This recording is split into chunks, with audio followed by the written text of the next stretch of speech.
di dalam nama Tuhan Yesus Kristus yang menjadi juru selamat kami. Haleluya. Amin.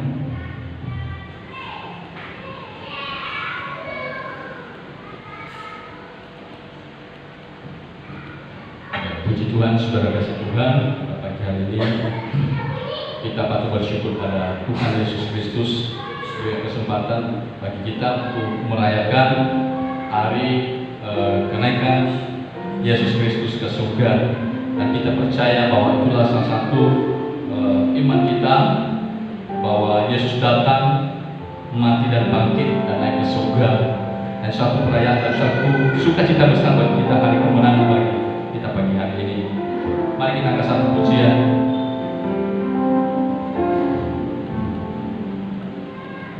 Ku bersyukur padamu Tuhan, tinggikan dirimu.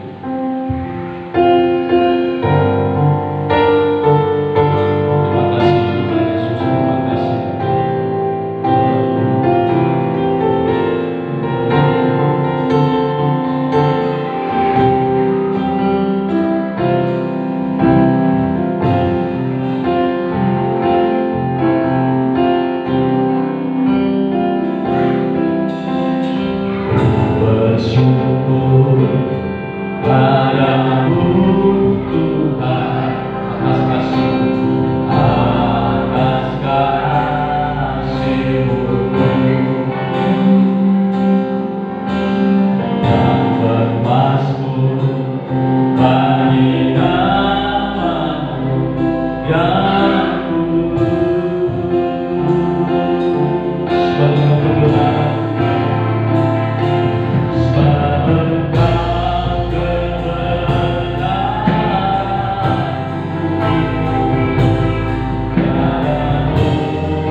kita menang bersama Yesus Tuhan.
Kita bisa mengakuinya dengan iman, dengan lidah dan mulut kita.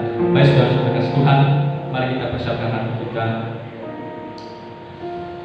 Kita akan satunya sungguh bersaksi yang nyata di sepanjang hidupku. Terima kasih Tuhan.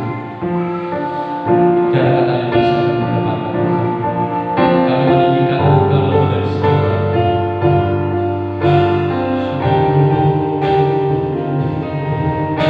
Terima kasih. Terima kasih.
Saat ini kami akan meninggikan nama-Mu Tuhan, karena Engkau yang melebihi segala-galanya ya Tuhan.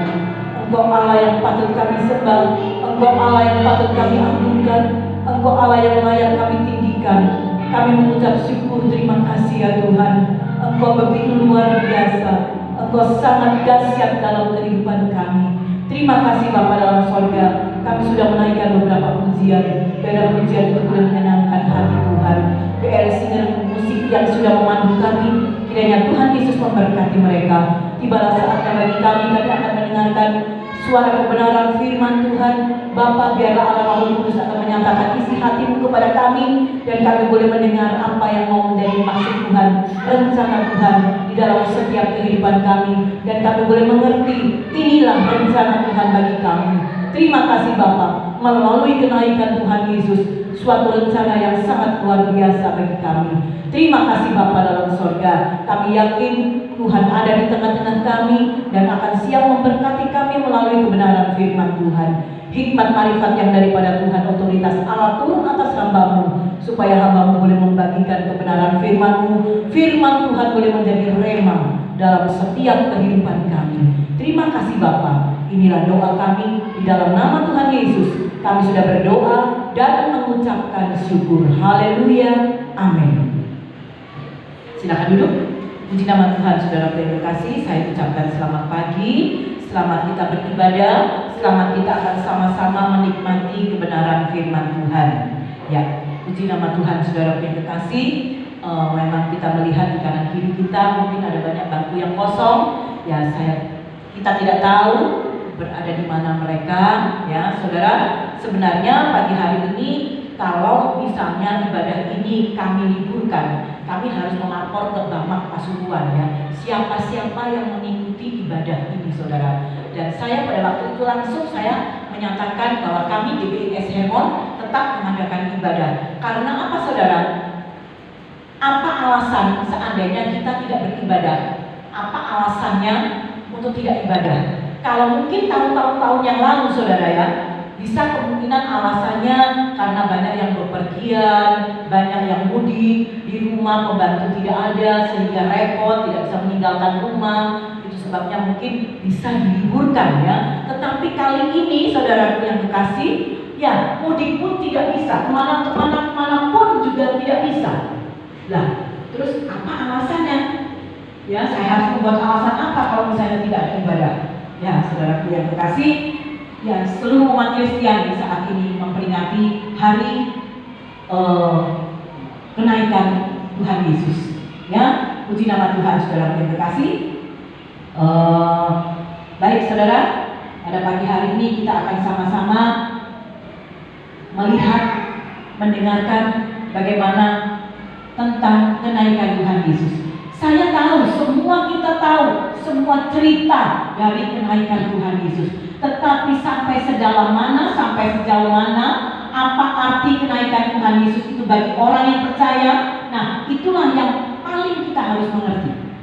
Itu adalah dasar kekristenan kita. Ya, saudara. Ya, pagi ini semua umat Kristiani memperingati hari kenaikan Tuhan Yesus. Mengapa, saudara? Mengapa kok hari kenaikan Tuhan Yesus itu harus diperingati?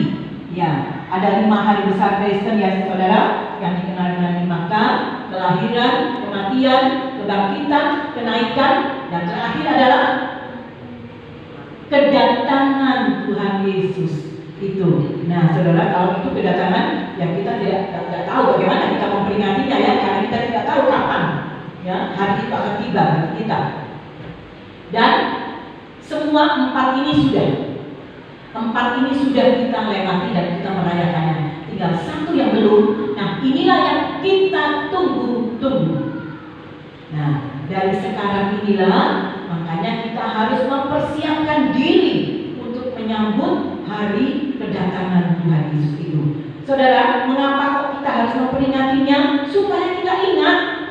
Gitu ya saudara, yang paling gampang ya. Kenapa harus peringati? Supaya kita ingat, supaya kita mengerti siapa Yesus bagi setiap orang yang percaya. Tidak semua orang Kristen, tidak semua anak Tuhan tahu siapa Yesus itu. Coba kalau ditanya, kamu tahu siapa Yesus itu?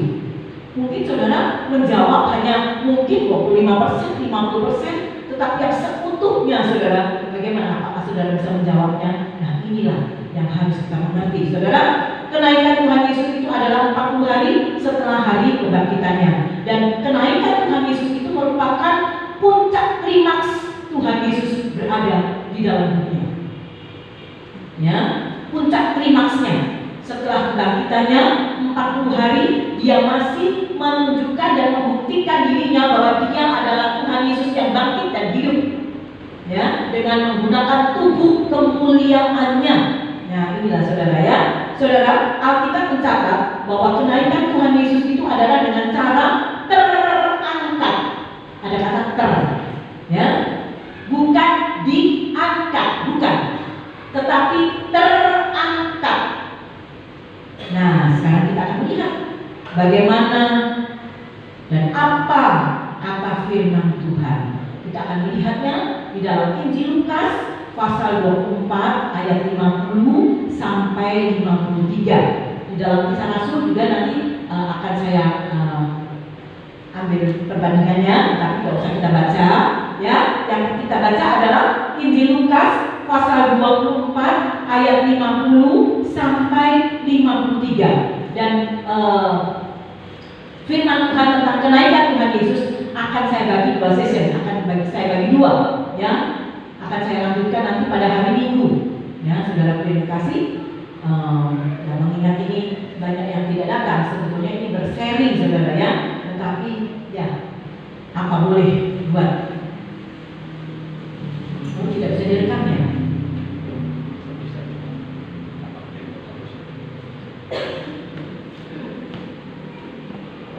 Baik saudara, Injil Lukas pasal yang ke-24 ayat yang ke-50 sampai 53. Demikian bunyi firman Tuhan.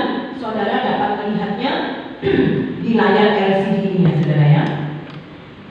Lalu Yesus membawa mereka itu adalah murid-muridnya ya. Lalu Yesus membawa mereka keluar kota sampai dekat Betania. Di situ ia mengangkat tangannya dan memberkati mereka. 51. Dan ketika ia sedang memberkati mereka, ia berpisah dari mereka dan terangkat ke sorga. 52. Mereka sujud menyembah kepadanya, lalu mereka pulang ke Yerusalem dengan sangat bersukacita. 53. Mereka senantiasa berada di dalam bait Allah dan memuliakan Allah. Ya, itu pembacaan kita pada pagi hari ini. Saudara yang terkasih di dalam Tuhan, untuk orang-orang yang tidak mengenal Tuhan, yang tidak percaya, maksud saya, peristiwa kenaikan Tuhan Yesus itu tidak ada apa-apanya, tidak ada artinya, tidak membawa dampak, tidak ada kesan apa-apa. Oh ya sudah, kenaikan Tuhan Yesus ya sudah, memang itu hari rayanya orang Kristen. Itu bagi mereka yang tidak mengerti, tidak percaya, tidak mengenal Tuhan Yesus. Tetapi saudara, bagi kita orang percaya, kenaikan Tuhan Yesus itu membawa arti yang sangat luar biasa. Saya tidak membedakan mana yang lebih penting, kelahiran, kematian, kebangkitan, kenaikan. Ya saudara, semua sama. Sebab itu adalah masuk di dalam skenario Allah Bapa. Ya, dimulai dari kelahiran dulu, setelah itu kematian, setelah itu kebangkitan, setelah itu kenaikan. Ya semua sudah di skenario dari Allah Bapa. Puji nama Tuhan saudara yang terkasih. Kalau di dalam Kisah Para Rasul pasal 1 ayat 9 sampai 10, di situ diceritakan, ditulis ketika Tuhan Yesus naik terangkat ke sorga. Atau sebaiknya kita baca saja ya saudara ya, supaya nanti ada perbandingannya. Kisah Rasul pasal 1 ayat 9 dan 10. Coba kita baca supaya nanti ada perbandingannya. Kisah Rasul pasal 1 sama-sama tentang kenaikan Tuhan Yesus. Kisah Rasul pasal 1 ayat 9 dan 10. Sesudah ia mengatakan demikian, terangkatlah ia disaksikan oleh mereka. Sesudah ia mengatakan demikian itu ada di atasnya sebetulnya saudara ya. Nanti saya akan jelaskan. Sesudah ia mengatakan demikian, terangkatlah ia disaksikan oleh mereka dan awan menutupnya dari pandangan mereka. 10. Ketika mereka sedang menatap ke langit, waktu ia naik itu, tiba-tiba berdirilah dua orang yang berpakaian putih dekat mereka. Nah, saudara terkasih, ketika Tuhan Yesus naik terangkat ke sorga, sekali lagi kata kalimatnya adalah Tuhan Yesus terangkat ke sorga. Dan dikatakan mata mereka di sini adalah murid-muridnya, mereka memandang, mereka menatap ke langit, menyaksikan bagaimana Tuhan Yesus terangkat ke sorga. Ya, mereka menatap sedemikian rupanya, memandang, menatap ke langit sampai sejauh mata memandang. Nah ini saudara, apa arti sampai sejauh mata memandang? Artinya sampai Tuhan Yesusnya tidak kelihatan, sejauh mata memandang, mereka menyaksikan bagaimana Yesus terangkat ke sorga. Sampai artinya itu saudara, mereka tidak bisa lagi melihat Tuhan Yesus yang terangkat itu. Karena apa saudara? Karena Tuhan Yesus sudah masuk di awan-awan yang terpermai. Nah disitu sampai tidak kelihatan lagi saudara ya, karena Yesus sudah masuk di dalam awan-awan yang permai. Saudara yang terkasih di dalam Tuhan, nah sekarang kita akan melihat kapan tubuh Yesus itu mulai terangkat. Apakah ada hitungan 1, 2, 3 terangkat? Tidak. Tidak. Bukan seperti itu. Jadi saudara, kapan? Mungkin saudara nanti suatu saat akan ditanya oleh orang, katanya Tuhan Yesus pun naik ke surga. Kapan orang ini naik? Bagaimana caranya naik? Nah ini saudara, ini yang saudara harus mengerti. Ya memang dengan iman ya saudara ya. Kapan tubuh Yesus itu mulai terangkat? Naik sedikit demi sedikit terangkat. Saudara, ketika jawabannya adalah ketika dia sudah menyampaikan pesan dan janjinya kepada murid-muridnya. Jadi sebelum Yesus terangkat itu, Tuhan Yesus berpesan dan Tuhan Yesus berjanji kepada murid-muridnya. Apa pesannya? Nah, apa pesannya? Pesannya adalah jangan tinggalkan Yerusalem. Saudara, saya tidak membahas bagaimana Yerusalem itu saudara. Arti Yerusalem itu adalah rumah Tuhan, artinya gereja. Ya begitu saja ya, singkat ceritanya. Jadi jangan tinggalkan Yerusalem. Aku naik ke sorga, tapi kamu jangan tinggalkan Yerusalem. Artinya kamu jangan tinggalkan gereja, jangan kamu tinggalkan ibadah. Saya naik ke sorga, aku naik ke sorga, tapi kamu jangan sekali-kali tinggalkan ibadah. Itu adalah pesan. Dan apa janjinya saudara? Janjinya ialah kamu akan menerima kuasa Roh Kudus. Kamu akan menerima. Jadi ada pesan, ada janji. Nah saudara, ketika dia sudah berpesan dan janji itu, ketika dia sudah mengucapkan kata-kata itu, firman Tuhan tadi kita baca ya saudara, ketika itulah Tuhan Yesus terangkat. Ya saudara, suatu keajaiban yang sangat luar biasa terangkat. Ya, kita melihat satu pemandangan yang spektakuler. Ya, karena kedahsyatannya itu saudara. Mereka murid-murid menyaksikan dengan kasat mata mereka. Mereka tidak melihatnya dengan mata iman, tidak saudara. Mereka langsung melihat dengan mata mereka. Keajaiban yang sangat dahsyat, keajaiban yang sangat luar biasa. Ya saudara, mungkin kalau kita berada di situ saudara, ya dalam pikiran kita mulai mungkin kita berpikir, loh kok bisa ya naik ya, kok bisa ya terangkat, pakai mesin apa ya, pakai alat apa ya. Mungkin kita berpola pikir yang seperti itu ya. Kuasa apa ya yang membuat dia bisa terangkat? Nah ini saudara, sejenak mari kita akan melihat dulu siapa pribadi Yesus. Ini kalau kita mau menjawab, kok bisa ya terangkat? Kuasa apa ya yang membuat dia bisa terangkat? Nah kita harus belajar tahu dari dasarnya. Dasarnya adalah, saudara, kita tahu sebelum Tuhan Yesus naik ke sorga, ada kebangkitan, ada kematian, ada kelahiran, ya toh? Nah, saudara, ketika Yesus lahir, dia menjelma sama seperti manusia. Saya tidak menguraikan secara panjang lebar, sebab itu kalau Natal itu biasanya dijabarkan, ya saudara ya. Yesus lahir menjelma seperti manusia. Jadi ada dua unsur ya dalam tubuh Yesus, manusia 100% dan kemudian apa? Keilahiannya, kealahannya juga berapa persen? 100% juga. Ada dua unsur yang melekat dalam tubuhnya. Ada dua unsur yang melekat dalam tubuhnya. Manusia 100%, keilahiannya 100%. Dan ketika Yesus harus mati adalah untuk menyelamatkan umat manusia. Saudara, sebelum kematiannya Yesus berada di dunia. Apa yang dia lakukan? Saudara, kita tahu kan? Tuhan Yesus bisa menyembuhkan orang sakit. Tuhan Yesus bisa membangkitkan orang yang sudah mati.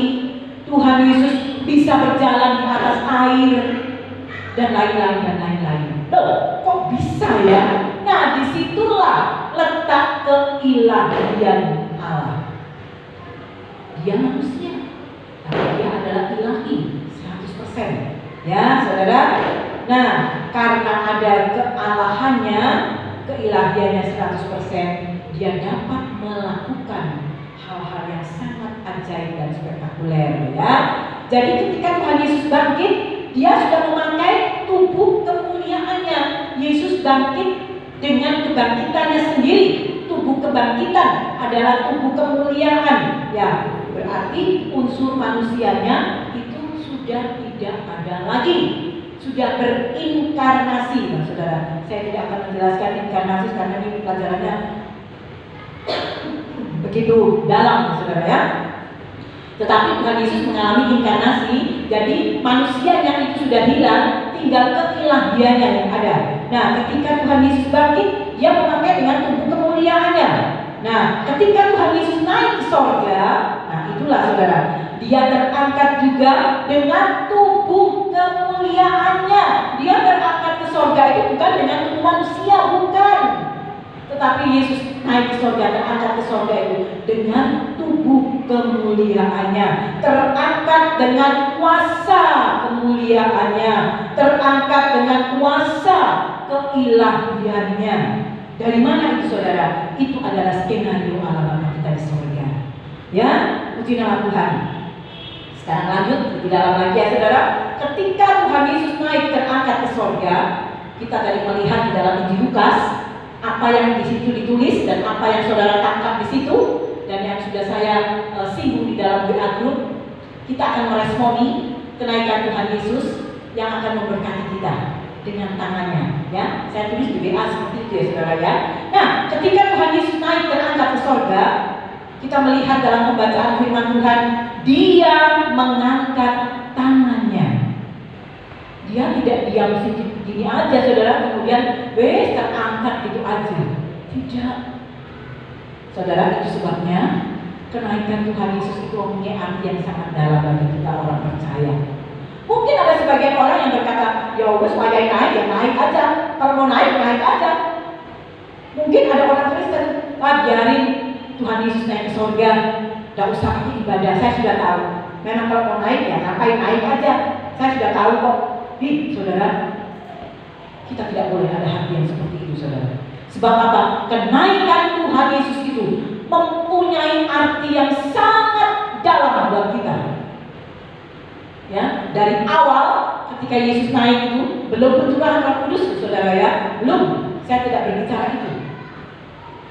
Saya tidak berbicara yang lebih dalam lagi. Tetapi ketika Tuhan Yesus terangkat ke sorga, kita melihat dia mengangkat tangannya. Terus, apakah dia mengangkat tangannya seperti itu saja? Apa yang ditulis oleh firman Tuhan?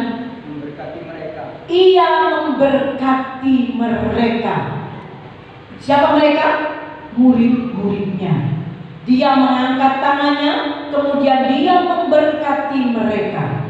Ayat 51 dan 52 ya dalam pembacaan tadi. Ketika dia sedang memberkati mereka, ketika tangan Tuhan Yesus begini kepada murid-muridnya, ketika Yesus sedang memberkati mereka, bagaimana murid-muridnya? Langsung kalah kabur? Langsung pergi meninggalkan? Tidak. Alkitab mencatat, ketika murid-muridnya sedang menerima berkat Tuhan, tidak lari, tidak ngomong sendiri, tidak lari, tidak susah. Tetapi apa yang mereka lakukan? Ketika Yesus mengangkat tangannya, ketika Yesus memberkati mereka, saudara, apa yang terjadi saudara dengan murid-muridnya? Mereka sujud menyembah Tuhan. Rasanya, aduh Tuhan memberkati aku. Mereka sujud menyembah Tuhan. Saudara, sujud menyembah Tuhan adalah satu sikap yang mengagungkan Dia dengan penuh keagungan, dengan kusuk, dengan kehormatan. Saudara, kita memang harus mengagungkan Dia dengan penuh kehormatan, ya. Tidak boleh kasak kusuk, tidak boleh, saudara, ya. Puji nama Tuhan. Ya, kalau kita berbicara tentang tangan Tuhan, sekarang kita berbicara tangan Tuhan, ya saudara. Bagaimanakah tangan Tuhan untuk kita sebagai orang-orang yang percaya, untuk kita sebagai murid-murid Tuhan di akhir zaman ini? Apakah tangan Tuhan yang penuh kasih itu tetap aktif? Apakah tangan Tuhan yang penuh kasih itu tetap nyata, tetap memberkati kita? Atau mungkin saudara berkata, oh itu kan cerita di dalam Alkitab, itu kan cerita waktu kenaikan Tuhan Yesus. Tetapi yang saya pertanyakan adalah, sekarang ini, dalam kondisi yang sekarang ini, apakah tangan Tuhan masih aktif? Apakah tangan Tuhan masih tetap memberkati dalam hidup kita sampai sekarang? Kira-kira jawabannya apa, saudara? Ya. Bukan jawabannya mungkin atau tidak. Bukan. Tetapi dengan iman kita katakan, ya, sampai sekarang tangan Tuhan penuh kasih, tetap memberkati dan tetap nyata di dalam kehidupan kita sebagai anak-anak Tuhan, sebagai murid-murid Tuhan yang hidup di akhir zaman ini. Loh, apa buktinya? Mana buktinya? Yang penting itu bukti, jangan tulisan di dalam Alkitab saja. Mana buktinya? Bukti itu adalah tergantung sejauh mana iman saudara. Sejauh iman saudara. Jadi sekarang kita akan melihat, kalau saudara telah menjawab ya, bahwa tangan Tuhan sampai sekarang memberkati aku. Saudara yakin? Saudara yakin tangan Tuhan memberkati kita sampai sekarang? Amin ya saudara. Apa buktinya? Saya tunjukkan ya. Salah satunya, bahwa tangan Tuhan itu bukti menolong kita, yaitu kira-kira apa saudara? Mazmur 37 ayat 23, 24. Tangannya sebab Tuhan menopang tangannya. Jadi sampai sekarang Tuhan Yesus tetap menopang kita. Ya, kita baca ya saudara. Apa saudara sudah hafal ya tentang ayat itu? Coba saudara lihat. Ya, Mazmur 37. Ya, tadi saya minta supaya ditayangkan tentang gambarnya Tuhan Yesus naik ke sorga. Bagaimana mata murid-muridnya memandang mereka ya saudara. Tapi gak usah sudah. Baca firman Tuhan ya. Mazmur 37 ayat 23 dan 24. Demikian bunyi firman Tuhan. Tuhan menetapkan langkah-langkah orang yang hidupnya berkenan kepadanya. Apabila ia jatuh, tidaklah sampai tergeletak, sebab Tuhan menopang tangannya. Tapi kepada siapa? Ada syaratnya atau tidak? Kepada orang-orang yang hidup berkenan di di hadapan Tuhan. Ya, orang yang hidup berkenan di hadapan Tuhan, Tuhan akan selalu menopang. Tangan Tuhan sampai sekarang tetap menopang kita. Dikatakan kalau aku hampir jatuh, belum sampai jatuh, saudara. Apabila aku jatuh, ya, jatuh ya, tetapi tidak sampai tergeletak.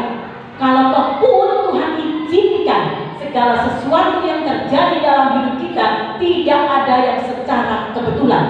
Tetapi segala sesuatu terjadi diizinkan Tuhan. Loh, Tuhan kok gitu ya? Memang seperti itulah Tuhan mengizinkan. Tetapi kita melihat apabila ia jatuh tidak sampai tergeletak, tidak sampai seperti itu, saudara. Ya, karena apa? Sebab Tuhan menopang tangannya. Dia mengangkat kita. Dia mengangkat kita sehingga kita tidak sampai tergeletak. Ada satu ayat lagi, Yesaya 41 ayat yang ke-10. Di situ Yesus memberikan kemenangan kepada kita. Tangan Tuhan memberikan kemenangan. Saudara, dalam hidup kita, perjalanan hidup kita, kita dihadapkan dengan banyak masalah, persoalan, pergumulan. Tetapi bagaimana? Apakah Tuhan membiarkan kita? Tidak. Tuhan memberikan jalan keluar. Tuhan memberikan kemenangan kepada kita. Dalam ayat-ayat yang lain, saudara, dalam ayat-ayat yang lain lagi, Yesaya 59 ayat yang pertama, di situ tangan Tuhan terulur untuk memberikan pertolongan kepada kita. Jadi Tuhan tidak tinggal diam. Jadi Tuhan tidak tinggal lihat, kapok kamu, Tuhan hanya melihat saja. Tidak. Tetapi tangan Tuhan terulur untuk memberikan pertolongannya kepada kita. Dan kita tahu pertolongan Tuhan tidak pernah terlalu cepat, pertolongan Tuhan tidak pernah terlambat, tetapi pertolongan Tuhan adalah tepat, indah pada waktunya. Ini saudara yang kasih kita pegang ya, bahwa tangan Tuhan. Jadi semua adalah tangan Tuhan, tangan Tuhan, tangan Tuhan yang masih aktif sampai sekarang, masih berperan untuk memberkati kita. Saudara, dengan tindakan tangan Tuhan atas hidup kita, apa yang harus kita lakukan? Apakah kita harus membayar seharga pertolongan Tuhan yang sudah kita terima? Wow, saya sudah terima pertolongan Tuhan. Saudara, berapa banyak pertolongan Tuhan yang sudah saudara rasakan? Saya sering dalam doa saya katakan kepada Tuhan, Tuhan, dengan 10 jariku, saya tidak sanggup untuk menerima berkat-berkat Tuhan. Terlampau banyak Tuhan, tidak sanggup saya 10 jari. Namun dengan 10 jariku ini Tuhan, aku tidak sanggup untuk membalas kebaikan Tuhan, karena sangat luar biasa. Jadi saudara yang terkasih, apakah kita harus membayar seharga pertolongan Tuhan yang sudah kita terima? Ingat bahwa Tuhan tidak pernah menuntut apa yang tidak bisa kita lakukan. Tetapi saudara, lakukanlah apa yang Tuhan mau untuk kita lakukan. Tuhan tahu kalau itu gak bisa kamu lakukan, ya sudah, gak apa-apa. Tetapi Tuhan tahu kamu bisa melakukannya, tapi kamu tidak mau melakukannya. Wow, awas saudara. Itu akan menjadi alarm dan itu akan menjadi peringatan. Saudara, jangan sampai Tuhan itu memberikan peringatan kepada kita. Kalau peringatannya itu yang enteng-enteng, yang lembut-lembut, enak saudara ya. Tapi kalau peringatan Tuhan itu langsung duer. Waduh saudara. Ada salah satu jemaat kita yang saat ini berada di rumah sakit RSAL. Ketika saya besuk ini hari Minggu kemarin, dia menangis. Saya katakan, Tuhan Yesus baik, Tuhan Yesus cinta sama kamu. Ya katakanlah itu kamu diselentik. Iya, aku diselentik, aku dikapok. Nah saudara, biasanya kalau sudah kayak gitu baru ya seperti itu. Saudara, ya jangan sampai saudara Tuhan itu nyelentik. Ya kalau saya yang nyelentik hidupnya, nggak sakit saudara, enggak ya. Tapi kalau Tuhan yang nyelentik, waduh. Tapi Tuhan tetap penuh kasih. Sekalipun dia menyelentik, mengingatkan kita, tetap itu dengan penuh kasih. Ya, saudara yang terkasih, mari kita mau melakukan apa yang bisa kita lakukan buat Tuhan. Kalau tidak bisa, Tuhan pun tahu, saudara. Tuhan tahu. Jangan pura-pura, oh saya tidak bisa Tuhan melakukan ini. Angel wes, enggak, aku tidak mau Tuhan. Enggak. Tuhan lihat loh itu, saudara. Tuhan lihat, ya. Puji nama Tuhan. Ya. Mari kita mau melakukan apa yang Tuhan mau untuk kita lakukan. Apa yang Tuhan inginkan, paling tidak adalah satu hal yang Tuhan inginkan dari dalam kehidupan kita adalah kita mau mengucap syukur atas segala hal. Semua pertolongan Tuhan, mungkin kita tidak bisa membayar. Aduh Tuhan, ya apa Tuhan? Aku cinta sama Tuhan, pertolongan Tuhan sudah banyak sekali. Tapi apa Tuhan, aku gak bisa, aku gak punya Tuhan. Mengucap syukurlah dalam segala hal dan sujudlah menyembah kepadanya, berterima kasih kepada Tuhan. Tapi saudara, ingat, apa dari ujung rambut sampai di telapak kaki, Tuhan punya penilaian terhadap kita. Saya gak mau Tuhan, saya tidak bisa Tuhan. Tuhan tahu semuanya, ya. Tuhan mengerti semuanya, ya. Saudara yang kekasih, saat ini, ya, kita sedang mengangkat tangan kita. Saya tidak tahu masalah persoalan pergumulan saudara, tetapi saya tahu ketika kita mengangkat tangan kita menyerah, kita mau bersyukur, kita mau menyembah, disitulah tangan Tuhan akan turun atas kehidupan kita. Ketika kita menaikkan tangan kita, Tuhan turun tangan atas kehidupan kita. Ya, puji nama Tuhan. Ya, itulah firman Tuhan yang dapat saya sampaikan season ini. Untuk season berikutnya, apa dampak kenaikan Tuhan Yesus, apa tujuan kenaikan Tuhan Yesus, sangat luar biasa dan sangat dalam sekali, saudara. Kalau saudara tidak tahu, saudara mungkin, saudara, ya. Nah, mari kita mau merespon. Oh iya ya, Tuhan Yesus sudah baik sama saya. Tuhan Yesus sudah menyediakan tempat. Kalau saya mati, pasti saya masuk surga. Aduh Tuhan, tapi kita tidak meresponi. Waduh, itu saudara, gimana hati Tuhan? Ya, mari kita mau meresponi akan dampak dari kenaikan Tuhan Yesus ini. Minggu depan akan saya sampaikan, ya. Baik, saya sedang baca musik untuk sampai ke depan. Tuhan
aktif dalam kehidupan kami semuanya. Tuhan yang selalu menopang kami, Tuhan yang selalu tangan Tuhan terulur untuk memberikan pertolongan, tangan Tuhan yang memberikan kemenangan ketika kita menghadapi masalah persoalan pergumulan. Kami tahu Tuhan, tangan Tuhan yang selalu aktif dalam kehidupan kami. Kami tidak bisa membalas kebaikan Tuhan. Kami hanya dapat bersyukur, berterima kasih kepadamu, sujud menyembah Engkau ya Tuhan, karena Engkau yang selalu berbuat banyak dalam kehidupan kami. Tuhan senantiasa memberkati kami. Terima kasih Bapa. Itulah kenaikan Tuhan Yesus bagi kami, bahwa tangan Tuhan yang memberkati kami. Tuhan, kami mengucap syukur sampai kepada saat ini. Engkau Allah yang peduli dalam kehidupan kami. Engkau Allah yang empati dan simpati terhadap kami ya Bapa, sehingga kami boleh tetap kuat di dalam Tuhan, karena tangan Tuhanlah yang menopang di dalam kehidupan kami. Terima kasih Bapa. Manteraikan firman Tuhan di dalam setiap kehidupan kami. Biarlah dengan iman percaya kami yakin bahwa tangan Tuhan yang memberkati kami, yang itulah akan memberkati dan akan selalu menjaga kami. Terima kasih Bapa dalam sorga, dan pujilah namamu. Inilah doa kami. Dalam nama Tuhan Yesus kami sudah berdoa dan mengucapkan syukur. Haleluya. Amin.